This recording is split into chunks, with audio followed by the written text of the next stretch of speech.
Hello hi नमस्कार, मी सौ सीमा फडके. आम्ही आत्ता मुर्डेश्वरला जायला निघालो आहोत उडपीहून.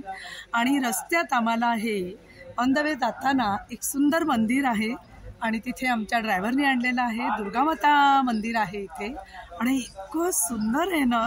इथली स्वच्छता बघा तुम्ही. आणि सर्वसाधारणपणे तुम्हाला लक्षात आलंच असेल की इथे एकाच प्रकारचे या प्रकारेच अशी मंदिरं असतात, पण प्रत्येक ठिकाणी त्या मंदिरामध्ये त्या ठिकाणचं वैशिष्ट्य वेगळं वेगळं जाणवतं. मात्र इथे हे मंदिर आहे, इथे मी आत्ता आलेली आहे आणि अतिशय सांगते ना भारावलेलं असं वातावरण वाटतं, अध्यात्माचं आणि भावपूर्ण असं. तर हा परिसर आहे मंदिराचा. मी तुम्हाला इकडे दाखवायचा प्रयत्न करते. आणि इथे हे तुम्हाला दिसतंय नागोबा, छोटंसं त्यांचं सुद्धा मंदिर आहे. हा बघा, हा बाजूचा परिसर आहे मंदिराच्या. आणि हे तुम्हाला दिसत आहे तिथे पितळी खांब आहेत ठिकठिकाणी, महिरप आहे काही काही ठिकाणी केलेली. आणि तसंच तुम्हाला बघायचं असेल तर जवळून हे दाखवते.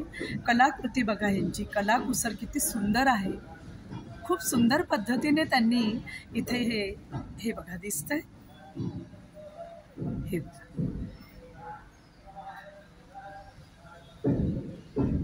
तर अशा प्रकारे या बाजूला आल्यानंतर आता मी मंदिराच्या मुख्य दरवाजाच्या इकडे जाणार आहे. आणि हे नागोबाचं मंदिर आहे. हे सुंदर असं तुळशी वृंदावन आहे इथे. हे बघा, हे तुळशी वृंदावन आहे. आणि इथेही त्याच बाजूला, दुसऱ्या बाजूला वडाच्या बाजूला वडाचं झाड आहे आणि त्याच्या बाजूला आहे दुसऱ्या अजून एक नागोबाचं मंदिर आहे. आणि हे आहे आणि हे असं संपूर्ण तुम्हाला दिसतंय का, हे असं हे प्रवेशद्वार आहे. आणि ही देवी आहे इथे समोर. आणि हे समोर जे आहेत लोक, त्यांना फोटो काढून हवा आणि ते मला फोटो काढायला सांगतायत. मी परत येते तुमच्याशी भेटायला आणि बोलायला. थांबूया तिथेच. Bye bye.